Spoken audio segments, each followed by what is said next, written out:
के जुड़ेंगे हमारे साथ और एसपीआई सिक्योरिटीज़ के सुदीप शाह। इसके बाद थोड़ी देर में हम जोड़ेंगे केडियानॉमिक्स के फाउंडर सुशील केडिया को। बिग बोल्ड कॉल्स के लिए जाने जाते हैं वो, उनसे जानेंगे इस समय उनकी बिग बोल्ड कॉल्स क्या हैं। लेकिन उससे पहले एक बार ज़रा मार्केट पर नज़र डाल लेते हैं वीरो। और हायर लेवल पर सेलिंग आई, लेकिन लोअर लेवल्स मार्केट फिर प्रोटेक्ट करने की कोशिश कर रहा है और आज मार्केट को सहारा दे रहे हैं रिलायंस और आईसीआईसीआई बैंक। जी हाँ, आईसीआईसीआई बैंक, और यही एक कारण है कि निफ्टी बैंक ने अभी मतलब जो अभी कुछ देर पहले जब हम वो आईडीएफसी वाली खबर पे फोकस कर रहे थे, वो जो लो लगाया करीब 39350 का, it was almost parallel to yesterday's close, याद रखिएगा। वहाँ से एक पुल बैक आता हुआ और निफ्टी ने जो इंट्राडे लो लगाया वो करीब था 17,015 का। तो साइकोलॉजिकल लेवल 17,000 का डिफेंड किया इस डिप में। और दो, जैसे कि अनुज कह रहे थे कि स्टॉक फ्यूचर्स इंपॉर्टेंट हैं, जो एक बार रिलायंस से ही शुरुआत कर लेते हैं। देखिए आज रिलायंस पे कुछ बड़ी ब्रोकरेज रिपोर्ट्स में थी and it's now trading at 2236। हमारे पैनल में इस वक्त सारे के सारे मेहमान जो है वो मौजूद हैं।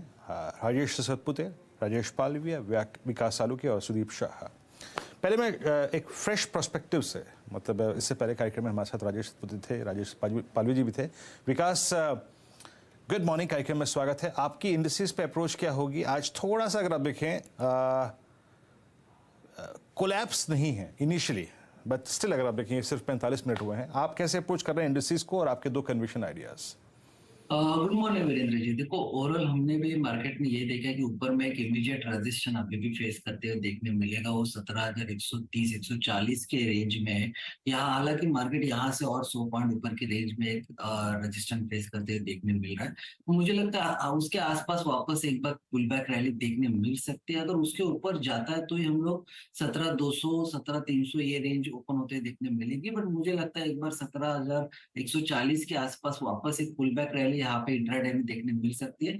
नीचे में 16,940 16,950 ये अभी एक रेंज बन चुकी है मार्केट में। कल और दो सेशन में हमने नोटिस किया हुआ है, तो ये ट्रेंड में यहाँ पे देखने मिले। कल भी हमने देखा था कि 17,140 के आसपास इंडेक्स ने हाई किया था, वहां से वापस रिट्रेसमेंट करके वापस 16,950 के आसपास की रेंज दिखाई थी। तो मुझे लगता है आज एक बार वापस उसको रिटेस्ट करने जा सकता है। और आज के लिए मेरे जो कॉल है, मैंने कल भी शो पे पीडीलाइट इंडस्ट्री रिकमेंड किया हुआ था। मुझे लगता है वो अभी भी एक स्ट्रॉन्ग कैंडिडेट यहाँ पे बन सकता है। 2440 और 2450 के आसपास के टारगेट पीडीलाइट इंडस्ट्री में आते हुए देखने मिलेंगे। नीचे में जो स्टॉप लॉस है 2330 के आसपास का आएगा। और दूसरा जो है मेरा आईसीआईसीआई प्रोडेंशियल, मुझे यहाँ पे स्ट्रॉन्ग लग रहा है। चार्ट स्ट्रक्चर भी अच्छा है, एडीएक्स भी यहाँ पे फॉलो, और मोमेंटम इंडिकेटर जो है एकदम पॉजिटिवली यहाँ पे रिएक्ट होते हुए देखने मिल रहे हैं। तो ऊपर में मुझे लगता है कि 440 का टारगेट यहाँ पे आईसीआईसीआई प्रोडेंशियल में आते हुए देखने मिलेगा। और स्टॉप लॉस जो रहेगा 410 का रहेगा। ओके, तो ये अगर आप देखें इंडस्ट्रीज पे आपका व्यू और दो फ्रेश पर्सपेक्टिव स्टॉक फ्यूचर्स पे। ये विकास सालुके जी के दो ट्रेड पूरे हो गए। अब एक काम करते हैं, चलते हैं सुदीप जी के पास। सुदीप, गुड मॉर्निंग, आपके दो ट्रेड्स, कन्विक्शन ट्रेड इस वक्त के। गुड मॉर्निंग वीरू जी, गुड मॉर्निंग अनुज। मेरा पहला कन्विक्शन ट्रेड है नवीन फ्लोरिन। हमने देखा है कि लाइक लास्ट एक सवा महीने में जब मार्केट एक नेगेटिव मोमेंटम के साथ सेलिंग प्रेशर में था, तब ये स्टॉक 4100 4250 के बीच में सस्टेन कर रहा था और ज्यादा ब्रेकडाउन नहीं दे रहा था। और मंथली अगर चार्ट्स इसके देखें तो higher top higher bottom formation भी हो रहा है। डेली चार्ट्स में स्टॉक अपने 200 डीएमए के ऊपर भी सस्टेन कर रहा है और स्टॉक ने आज सिमेट्रिकल ट्रायंगल ब्रेकआउट दिया है वॉल्यूम्स के साथ। तो मुझे लग रहा है 4220 के स्टॉप लॉस के साथ हम 4490 के टारगेट के लिए हम नवीन फ्लोरिन ले सकते हैं। सेकंड स्टॉक है अल्ट्राटेक। अल्ट्राटेक में अगर हम ये स्टॉक देखें तो रिलेटिवली इसने सारे सीमेंट काउंटर्स को आउट परफॉर्म किया है और निफ्टी को भी आउट परफॉर्म किया है बाय अ मार्जिन। तो और 7100 7150 एक बहुत अच्छा बेस बनते हुए दिख रहा है ये स्टॉक में। और स्टॉक अपना 20 डे एक्सपोनेंशियल मूविंग एवरेज और 200 डीएमए के ऊपर सस्टेन कर रहा है। तो मुझे लग रहा है ये एक स्टॉक आउट परफॉर्मेंस दिखा रहा है करंट मार्केट सिनेरियो में, और यहाँ से हम इसको ले सकते हैं 7180 के स्टॉप लॉस के साथ और 7450 का टारगेट। ओके, अगर आप देखें आपके दो ट्रेड्स हैं। अल्ट्राटेक सीमेंट मैंने शुरू में डिस्कस किया था और ये अच्छा लग भी रहा था। अच्छा, आप चलते हैं राजेश पालवी जी और राजेश सतपुते जी के कॉम्बिनेशन की तरफ। R2 राजेश जी, राजेश पालवी जी, आज निफ्टी बैंक थोड़ा सा स्टेबल लग रहा है, स्ट्रॉन्ग लग रहा है, and that's all because of I think ICICI bank, गौरतलब है कि आईसीआईसीआई बैंक 6 सेशंस के अंतराल के बाद, अब मैं यहाँ पे ये तथ्य यहाँ पर इस वक्त क्यों मेंशन कर रहा हूँ, because exactly at this price at 844.50 ICICI bank के 2 एवरेजेस फ्लोट कर रहे हैं, जो कि दोनों ही इंपॉर्टेंट हैं एक मेजर रिवर्सल के लिए। 200-day exponential moving average as well as 20-day MA यही फ्लोट कर रहे हैं, और आज की कैंडल का लो एग्जैक्टली था 10-day एक्सपोनेंशियल मूविंग एवरेज। पालवी जी, ये कॉम्बिनेशन तो अच्छा है, क्या चीज करना चाहेंगे आप इसको, और इसके मद्देनजर निफ्टी बैंक पर आपकी राय क्या है? तो बिल्कुल वीरेंद्र जी, देखिए निफ्टी बैंक में हमें लगता है जिस तरीके से एक इनिशियल डिप के बाद वापस से जो रिकवरी बनी और वापस अब फ्यूचर में देखें तो 39,500 हायर साइड पे एक्सटेंड होते।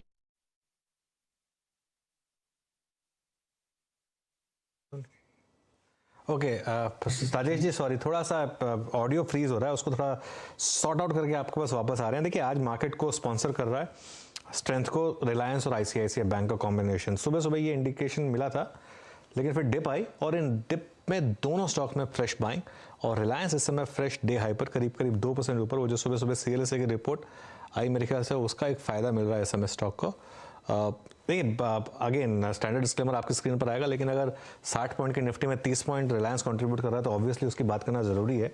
मार्केट का सबसे बड़ा स्टॉक है, और इस चैनल का ओनरशिप रिलायंस के पास है, लेकिन मार्केट का सबसे बड़ा स्टॉक, और इस समय काफ़ी अच्छा मूव वो दिखा रहा है। और बैंक निफ्टी में आईसीआईसीआई बैंक में एक शानदार मूव, एक्चुअली जैसे वीरू कह रहे थे, काफ़ी interesting averages, even 200-day simple moving average भी काफ़ी करीब है 851, और बैंक निफ्टी लगातार 200-day simple moving average reject कर रहा है कि आईसीआईसीआई बैंक भी वो करेगा या नहीं, लेकिन 20 और 200-day मूविंग एवरेज के बिल्कुल बीच में इस समय ये स्टॉक आईसीआईसीआई बैंक का।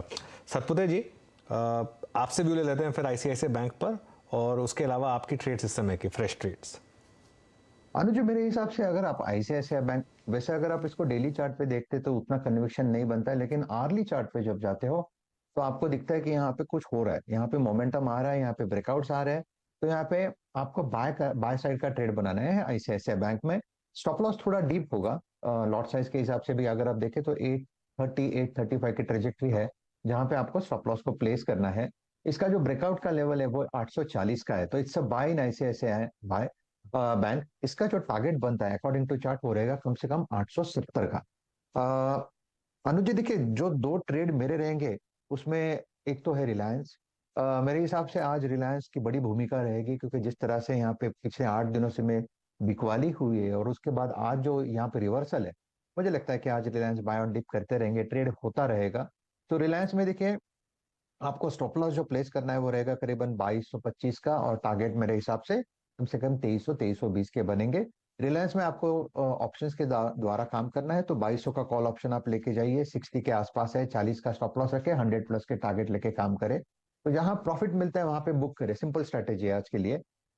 सेकंड बाय कॉल जो रहेगा वो रहेगा आईसीआईसीआई प्रू। मेरे हिसाब से एक बहुत बढ़िया पैटर्न है, it's a divergence according to technical, जिसका प्रोजेक्शन यानी टारगेट होना चाहिए 435 to 440। तो यहाँ पे बाय करे आईसीआईसीआई प्रू, आपको स्टॉप लॉस रखना है 413 का। आईसीआईसीआई प्रू कंसेंसस बाय बन रहा है इस समय, विकास जी ने भी इसी पर बाय दिया था, लेकिन आज ट्रैक्शन है, जैसा मैं कह रहा था कि नॉन लेंडिंग एनबीएफसीज में आज एक ट्रैक्शन क्लियरली आपको विजिबल है। चलिए, पालवी जी की लाइन वापस रिस्टोर हुई है। पालवी जी, आपकी कोई इस समय की फ्रेश ट्रेड्स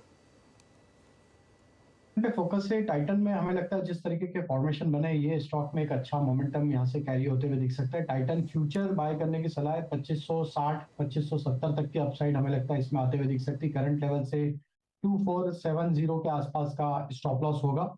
और जो दूसरा स्टॉक हमें अट्रैक्टिव लग रहा है वो है रिलायंस इंडस्ट्री। हालांकि सतपुते जी ने भी ऑलरेडी बाय दिया, लेकिन हमें लगता है जिस तरीके से रिलायंस ने एक अहम सपोर्ट के आसपास से वापस से पुल बैक बनाया है, तो यहाँ से एक हाई प्रोबेबिलिटी के एक शॉर्ट कवरिंग का ट्रेड जो यहाँ पे बनते हुए दिख सकता है। और रिलायंस में अपसाइड के टारगेट 2300 तक आते हुए दिख सकते हैं। करंट लेवल से 2218 के आसपास का स्टॉप लॉस रखेंगे। ओके, अच्छा, एक बार जरा इंडिया मार्ट को रिविजिट कर लेते हैं राजेश जी के साथ वापस, क्योंकि आई थिंक उनका टारगेट शायद हिट हुआ होगा। 5080 इस समय फ्यूचर्स का हाई और 5077 स्पॉट मार्केट का हाई। वो ट्रेड एक बार ज़रा रिविजिट की जाए प्लीज़। और देखिए 5075 फ्यूचर्स का, जैसे मैं कह रहा हूँ आपको, अच्छा खासा ओपन इंटरेस्ट जंप भी है यहाँ पर, करीब करीब 7% का ओपन इंटरेस्ट जंप है। ये आज आपको सुबह सुबह 4 का चौका में हमारी सेकंड ट्रेड थी, जो एफएनओ सुपरस्टार में आपके लिए सजेस्ट की गई थी। राजेश जी, क्या टारगेट था आपका? मेरे ख्याल 5080 या 5090 शायद टारगेट था आपका। तो अनुज जी, हमने 4977 के आसपास इसको इनिशिएट किया, तो ऑलमोस्ट 100 रुपए का अप मूव यहाँ पे बनते हुए दिखा है। और 5060 हमारे सेकंड लक्ष्य थे, ऑलमोस्ट वो लक्ष्य के ऊपर ही स्टॉक ट्रेड कर रहा है। तो जिन्होंने इंट्राडे पॉइंट ऑफ व्यू से बाई किया, तो उन्हें ये सलाह रहेगी कि प्रॉफिट यहाँ पे बुक कर ले। हालांकि स्ट्रक्चर काफी पॉजिटिव है स्टॉक का। हमें लगता है थोड़ा अगर डिप वापस मिलता है टुवर्ड्स 5025 5040 की तरफ, तो वहां पे वापस से रीइनिशिएट भी किया जा सकता है बाय। तो जो लक्ष्य सजेस्ट किए थे वो तो अचीव हो चुके हैं, लेकिन हमें लगता है डिप्स में वापस इसको ऐड करें। ऊपर में हमें लग रहा है 5250 तक की भी रैली इस पे पोजिशनल बेसिस पे कंटिन्यू होते हुए दिख सकती है। फॉर नाउ लेकिन बुक प्रॉफिट सारे टारगेट मीट हुए देखिए। और ये आज दूसरी बड़ी ट्रेड जो जहाँ पर सारे टारगेट मीट हुए, पहले नवीन फ्लोरिन और अब इसके बाद इंडिया मार्ट। तो शानदार ट्रेड्स आपके लिए आज हमारे एक्सपर्ट्स की तरफ से। अब हमारे साथ केडियानॉमिक्स के फाउंडर सुशील केडिया जुड़ गए हैं। ये बाज़ार की नब्ज़ को अच्छी तरह समझते हैं, एक मल्टी डायमेंशनल ट्रेनर के तौर पर भी जाने जाते हैं, और एक बिग बोल्ड कॉल्स इसके लिए भी इनको जानते हैं हम। और अपने इनका अंदाज़ अपना अलग ही है। Sushil ji, good morning. और आवाज़ पर पहला इंटरेक्शन हमारा, और उम्मीद करूँगा कि आगे इसी तरीके से बढ़िया इंटरेक्शंस रहेंगे। बताइए इस समय की आपकी सबसे बड़ी बिग बोल्ड कॉल क्या है इस समय मार्केट को लेकर? सबसे बड़ी बिग बोल्ड कॉल मैं तो क्या दूंगा, जो बाजार मुझे आदेश करेगा, जो बाजार मुझे कहेगा वही मुझे बताना पड़ेगा। तो रशिया, जिसने पूरे विश्व के साथ इतनी भयंकर अनिश्चितता को बना के रखा था पिछले 1 साल से, आज रशिया के स्टॉक मार्केट में बड़ा ब्रेकआउट आ गया है। और स्टॉप लॉस तो खैर हर चीज का होता है। लगता है इस ब्रेकआउट से 70 से 80% तक की बड़ी ही त्वरित एक चाल आ सकती है, बड़ी ही फटाफट एक चाल ऐसी आ सकती है अगले 2 से 3 महीने में। अगर रशिया का मार्केट 70-80% बढ़ेगा, तो क्या इसका मतलब यूक्रेन का वॉर खत्म हो रहा है? तो आज तक बाजार ने सिर्फ नेगेटिव अनिश्चितताओं को देखा पिछले 3 महीनों में, और हो सकता है यहां से पॉजिटिव अनिश्चितताएं भी बाजार को परेशान कर सकती है, क्योंकि मन सबका मंदा है और बाजार मंदा हो नहीं रहा है इस प्रेजेंट स्तर से। नहीं, लेकिन बाजार मंदा तो हुआ है ना थोड़ा, तो मतलब काफी टाइम हो चुका। हाँ, हो चुका एक हाँ, बार के लिए हो चुका। आगे भी हो सकता है जड़ में और मंदी हो, ठीक पर है। फिलहाल के लिए आप देखो पिछले 4 दिन से क्या हो रहा है। अगर मैं आपको मेरे स्क्रीन पे ये चार्ट अगर दिखा सका निफ्टी की, पिछले 4 दिनों से क्या हो रहा है, बाजार नीचे जाता है इंट्राडे में और वापस आके सेम स्तर पे बंद हो जाता है, फिर गैप अप हो गया, फिर वापस से नीचे गया, ऊपर आके बंद हो गया, फिर गैप डाउन से भी खुल के और नीचे जाके वापस सेम लेवल पर बंद हो गया। तो पिछले 3-4 दिन से बाजार इंट्राडे में नीचे के स्तरों की तरफ धंसा करके परख रहा है लोगों के भय को, पर बाजार घट नहीं रहा लास्ट 4 दिन से। मैं एकदम शॉर्ट टर्म ट्रेडिंग की बात कर रहा हूं। तो हो सकता है अगर कल नहीं तो परसों एक ऐसा फर्म रिवर्सल बने कि एक बार वापस निफ्टी में 1000 पॉइंट की रैली करीब करीब आ जाए। मैं सिर्फ रैली शब्द का इस्तेमाल कर रहा हूं। लॉन्ग टर्म बुल मार्केट अभी भी ट्रिगर करने के लायक कॉल को पैटर्न्स नहीं मिले हैं। एक बहुत इंपॉर्टेंट चीज आपने कही कि हर ट्रेड में स्टॉप लॉस लगाना चाहिए। तो चलिए 1000 पॉइंट की रैली अगर आप एक्सपेक्ट कर रहे हैं इस चार्ट के हिसाब से, तो स्टॉप लॉस क्या होगा यहाँ पर? अगर मैं आपसे दोबारा गुरुवार को बात कर पाया और जब तक चार्ट ने अगर वो फर्म रिवर्सल दे दिया होगा, तो जो भी न्यूनतम स्तर बाजार बना चुका होगा उस आने वाले रिवर्सल तक अभी तक आया नहीं है। मान लीजिए कि अगर आज ये बाजार 17,030 के ऊपर बंद हो जाता है, तो मैं फिर आज ही लेके जाऊंगा। और अगर ये 17,030 के ऊपर आज बंद नहीं आएगा, तो मेरा अनुमान है गुरुवार से शायद तेजी बने। कल का एक दिन और दुखी कर सकता है बाजार। तो जो भी न्यूनतम स्तर अभी तक बन चुका है या इससे भी कोई नीचे का स्तर बन गया उस रिवर्सल के आने के पहले, तो उसको मैं स्टॉप लॉस लेके चलूंगा। और 1000 पॉइंट शिष्टाचार में कह रहा हूं, किसी पता और ज्यादा भी हो जाए। ओके, ठीक है। तो अभी जो थर्सडे तक का लो बनेगा उसको एक स्टॉप लॉस मान के चलिए। फिर बैंक निफ्टी में क्या व्यू बनेगा सुशील जी? क्योंकि बैंक निफ्टी ने थोड़ी स्ट्रेंथ दिखाने की कोशिश की थी, लेकिन लगातार लोअर लोज बनाए हैं उसके बाद उसने। बिल्कुल। तो देखिए बैंक निफ्टी की चार्ट पर आगे जो लगातार लोअर लोज बन रहे हैं, ये अभी तक का जो पैटर्न है ऑल टाइम हाई से, ये WXYXZ, ये अपने आप में कंप्लीटेड करेक्शन पैटर्न करीब करीब हो गया। अब जैसे ही रिवर्सल कंफर्म्ड हो जाएगा, इतनी गिरावट को हम एक कंप्लीटेड करेक्शन का लेबल लगा देंगे। अब इसके आगे जो मूव अगर आती है तो कोई जरूरी नहीं है कि ये मूव वापस ऑल टाइम हाइस की तरफ ले जाने वाली आई।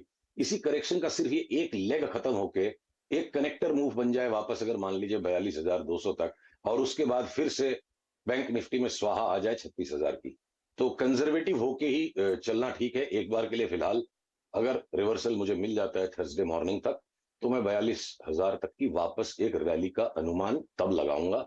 और लंबे दौर की थोड़ी सी अगर बात करें, अनुज, बाजार ज्यादा पैसे दे रहा है थोड़े से लंबे दौर में, तो बहुत जल्दी से मैं आपको कुछ सेक्टर्स की ब्रॉड थीसिस दे दूं। सीमेंट के शेयर्स मुझे बेचना ही नहीं है। जब जब उन्हें एक एक में इंडिविजुअल बाई कॉल आएगा, बड़ी तेजी लगती है। अब उस लिस्ट के साथ आपके टायर के स्टॉक्स जुड़ गए, ऑटो और बैंक से सिर्फ दो भारी बचते हैं। और मेरे को लगता है अगर 1,000-1,200 पॉइंट की निफ्टी में रैली आएगी तो फ्रंट फुट पे जाकर रिलायंस बैटिंग कर सकता है कि 2,200 का अगर 2,900 भी हो जाए, एक नया ऊंचा भाव दिखा दे, और रिलायंस इतना नया ऊंचा भाव दिखा देगा और इंडेक्स पे फिर भी 1,000-1,200 पॉइंट की तेजी लगती है, तो कुछ सेक्टर्स बड़े लैगार्ड होंगे जिन पे मैं लास्ट में आता हूं। Small pharma, small IT, signal आने पर लेना है, उन्हें बेचना नहीं है। लार्ज आईटी को मैं इग्नोर करूंगा। ऑटोस के अंदर में भी सिलेक्टिवली सेल है, बैंक्स में सेल होगी आफ्टर द रैली। फिर जो मैन्युफैक्चरिंग के स्टॉक्स है, जितने भी non MNC engineering manufacturing stocks है, मुझे लगता है सबके सब 12,000-13,000 की निफ्टी का भाव ऑलरेडी दिखा चुके हैं। केमिकल्स के दुनिया भर के स्टॉक्स हैं जिनके अंदर में 6 महीने 8 महीने का व्यू लो तो 50 से 70% तक की भी तेजी लगती है। और आप उसके बाद फर्टिलाइजर के स्टॉक्स पे आ जाओ, रिफाइनरीज पे आ जाओ, तो निफ्टी और बैंक निफ्टी, अगर एक बार के लिए मैं अपनी बात समेटूं, तो हमारे भोजन में पापड़ और चटनी है जिन्हें लास्ट में देखना चाहिए। इस वक्त जो बिल्कुल मलाईदार मक्खनदार चित्र बन रहे हैं, चार्ट्स बन रहे हैं, वो बहुत सारे इंडिविजुअल स्टॉक्स में बन रहे हैं। जी सुशील जी, ये बीते 20 दिन की डाउनसाइड निफ्टी में जो भी आई उसको स्पॉन्सर निफ्टी आईटी ने भी बहुत किया। लगभग 3 महीने का सारा मोमेंटम फिजल आउट हो गया सर। आप निफ्टी आईटी को कैसे अप्रोच कर रहे हैं? सिंस हम निफ्टी आईटी को ट्रेड नहीं कर सकते, तो ऐसे में अब दिग्गज stocks like Infosys, TCS, tech Mahindra, इन पर आपकी राय क्या है इस वक्त? देखिए, एक बार के लिए तो ये सारे ओवरसोल्ड हो चुके हैं। हम सिर्फ एक इन्फोसिस को अवलंबन बनाकर अगर बात करें, आप देखो इन्फोसिस की चार्ट एक बार के लिए डीपली ओवरसोल्ड है, और ये जैसे ही ये लेटेस्ट डाउन ट्रेंड लाइन टूटेगी ऊपर की तरफ, तो ये शॉर्ट सेल इनका समेट लिया जाएगा। ये लाइन जैसे ही टूटी, सबके सब तीनों के तीनों इन्फोसिस, विप्रो, टीसीएस करीब करीब उसी सिचुएशन में है। और मुझे लगता है अगली चाल में वापस एक बार अगर इन्फोसिस ये 1,400 का 1,750 दिखा दे तो मुझे आश्चर्य नहीं होगा। और साथ ही अगर इस तरह की इनमें रैली आ भी जाती है, तब भी मुझे लगता है उसके बाद वाले चरण में 18,100, 18,300 जो भी निफ्टी हो जाए, उसके बाद वाले चरण में ये लार्ज कैप आईटीज वापस एक नया लो बनाएंगे। तो मैं एक बार 1,400 से 1700-1750 की रैली, आप समझ लो करीब 15-17% की रैली लार्ज कैप आईटीज में भी खेलूंगा अगर ऑलराउंड मार्केट रिवर्सल आ गया। बट लॉन्ग टर्म स्टोरी अभी भी आईटी स्टॉक्स में फाइनल बॉटम हो गया हो, ऐसा चित्र बन नहीं रहा।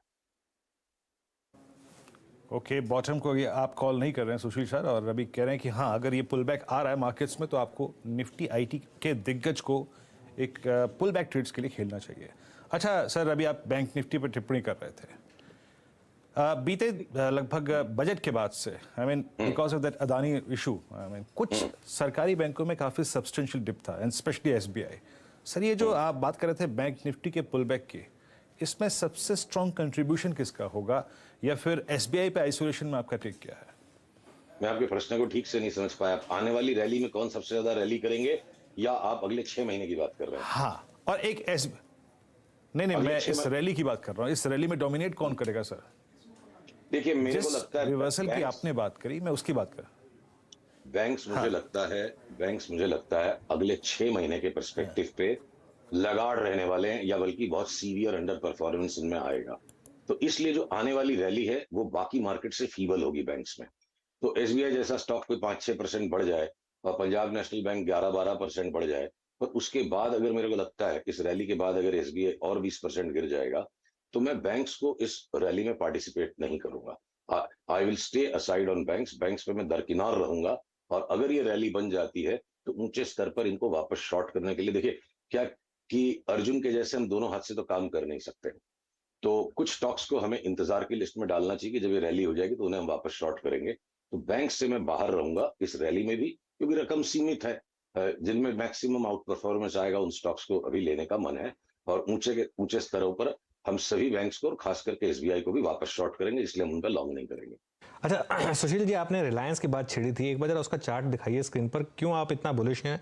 और बाई चांस की बात देखिए, आज ही वो रैली स्टार्ट हुई रिलायंस में, तो लेकिन कल ही इसने 52 वीक लो बनाया ऑलमोस्ट, तो क्यों आप इसको प्रीएम्प्ट क्यों करने की कोशिश कर रहे हैं इस मूव को? नहीं, क्या मैं प्रीएम्प्ट कभी नहीं करता। कभी कभी हो जाता है प्रीएम्प्ट। देखिए ऑलरेडी जब ये रिवर्सल हो गया तो यहाँ प्रीएम्प्ट नहीं बचा ना। कल की ये कैंडल ग्रेवस्टोन दोजी के करीब करीब है, या आप इसे बस ये थ्रैशिंग आउट समझ लो। आज गैप अप खुल के अगर स्टॉक ऊपर चला गया, डाउन ट्रेंड लाइन टूट गई इसकी, तो एक बार के लिए तो आज की तारीख में इस वक्त इस घंटे पर कोई भी इस पे शॉर्ट नहीं रह सकता जो चार्ट्स को देखता है। देखिए डाउन ट्रेंड चला गया। अब अगर हम लार्जर पिक्चर पर आ जाएं, तो आप लार्जर पिक्चर पे ये देखो कि रिलायंस अपने इस पुराने ऑल टाइम हाई से 2800 के आसपास से, या इस कैंडल को भी पकड़ लो, ऐसे फेक प्रिंट्स है, ये कंटिन्यूसली रिलायंस एक बहुत चौड़े साइडवेज बैंड में है। ये तकरीबन 2860-70 से लेकर जो कल का न्यूनतम स्तर आया 2200 का, इस बैंड में है। इस बैंड में ये वेव ए हो गई, ये वेव बी हो गई, या डब्ल्यू एक्स, और ये वाई हो गया। हो सकता है यहां से long term bull market Reliance में शुरू हो जाए, जिसको मैं अभी नहीं कह सकता। और हो सकता है कि एक बार वापस इन उछले स्तरों पर जाकर 2830 के आसपास फिर से वापस 2200 आए, और उसके बाद अगले 2 साल की इसके अंदर बेतहाशा तेजी बन जाए। तो मैं तो जी पैटर्न्स का गुलाम हूं। कोशिश करते हैं हम अपने विचार, अपने मन की बात कुछ करें नहीं, जो मार्केट कहे वही सुनना है और वही कहना और वही करना है। तो मार्केट कह रहा है रिलायंस को बेचने वाला नुकसान में रहेगा। अच्छा सुशील, आप ये ग्लोबल चार्ट्स भी काफ़ी फॉलो करते हैं। एक दो चार्ट्स अगर आपने फॉलो किए हो, एक तो गोल्ड जहां पर लगातार ऑल टाइम हाई लग रहे हैं, और एक अगर क्रूड का चार्ट आपने अगर फॉलो किया हो। बहुत खूब, आपने बड़े 2 अच्छे रिलेवेंट प्रश्न इस वक्त पूछे। मैं कोशिश करूंगा कि इसी स्क्रीन पर दोनों को मैं लोड कर सकूं। तो क्रूड देखिए एक बहुत इंपॉर्टेंट मैं आपसे बात करते जा रहा हूं, तब तक मैं दूसरी स्क्रीन को लोड कर देता हूं, उसमें है मेरी ये चार्ट्स। क्रूड देखिए $62 का एक ऐसा क्रिटिकल फलक्रम है, जब तक ये 62 को नहीं तोड़ता है और कुछ एक दिनों में वापस से अगर यहाँ रिवर्सल बना देता है, तो उन दोनों चीजों का कंफर्मेशन अभी बाकी है। देखिए आपके सामने अगर आ गई होगी क्रूड की चार्ट, तो जिस तरह से निफ्टी लास्ट 3-4 दिन से जूझ रही है, बार बार नीचे जाने की कोशिश करती पर नीचे बंद नहीं हो पाती है, क्रूड ने भी वो संकेत देना शुरू कर दिए हैं। और लार्जर पैटर्न को अगर आप देखें इन 2 ब्लू लकीरों के बीच में, ये फ्लैग पैटर्न जो बन रहा है, तो आप तकरीबन ये 62 टूटे बिना अगर क्रूड घूम जाता है तो एक बार 80 जाएगा, और अगर 80 के ऊपर का ब्रेकआउट आ गया तो वापस 115 हो सकता है। और ये चार्ट एमसीएक्स की चार्ट पर और भी ज्यादा स्पष्ट है कि एमसीएक्स पे क्रूड 5500 के नीचे नहीं जाए और वापस 9000 हो जाए तो क्रूड पर एक बड़ी तेजी बन सकती है। दूसरी तरफ रशियन वॉर खत्म हो सकता है, और तीसरी तरफ सारे रिफाइनरी के स्टॉक्स चीख रहे हैं कि सबसे पहले मुझे ले लो। कि तीनों चीजें कैसे आपस में ऐड होंगी पता नहीं, इसीलिए मैं क्रूड को एक फलक्रम कह रहा हूं कि अगर 62 टूट गया तो क्या होगा। 62 टूट गया तो अगले 3-4 साल के आप भूल जाओ कि क्रूड वापस 62 के ऊपर आएगा। तो बड़ा रोचक समय है, अगले 7-8 दिन बड़े गौर से इसे देखना चाहिए।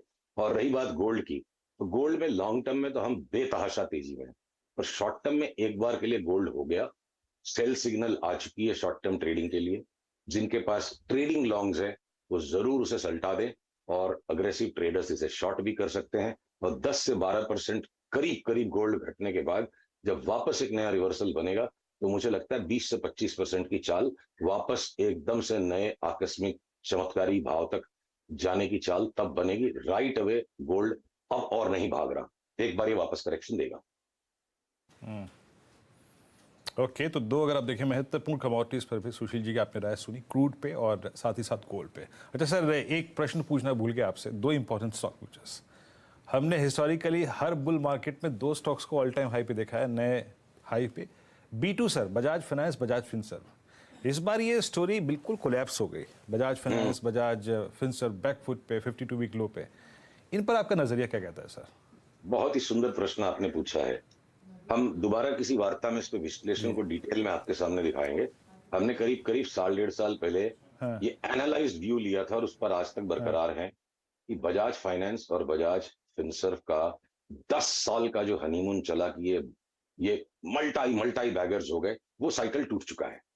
और अगले 5 साल तक मुझे नहीं लगता कि इनका ऑल टाइम हाई लौटेगा। और उसमें एक चरण में जो इतना बड़ा फॉल पिछले 12-13 महीने में आ गया था, और उसके बाद जो है 40-50% की 60% तक की रैली आई, वो भी हमने अपने सब्सक्राइबर्स को खिलाई। तो अब अगर ये रैली आ जाती ओवरऑल मार्केट में, तो जो इनमें आएगा थोड़ा उछाल, उस पे हम साइड रहने की कोशिश करेंगे और उस उछाल के बाद हम इसे वापस दे मारेंगे। मुझे लगता है कि बजाज फाइनेंस, बजाज फिनसर्व में टाइम टू टाइम बहुत बड़ी बड़ी रैलीज बीच में आएगी, क्योंकि वो स्टोरी लोग छोड़ नहीं सकते हैं। पर वो पूरा वैल्यूएशन साइकिल, वो पूरा थिएटर जो था वो खत्म हो चुका है। तो अब जो इसके आशिक हैं उनको तो मुझे बड़ा कड़वा लगूंगा, पर भाई पैसा ज्यादा प्यारा है। तो ऊपर के स्तर पे बजाज फाइनेंस, बजाज फिनसर्व को हम बेचने का इंतजार करेंगे, शॉर्ट सेल करके ज्यादा पैसा बनेगा। एक बार 8-10-12% की आती है रैली, उसे आने देंगे।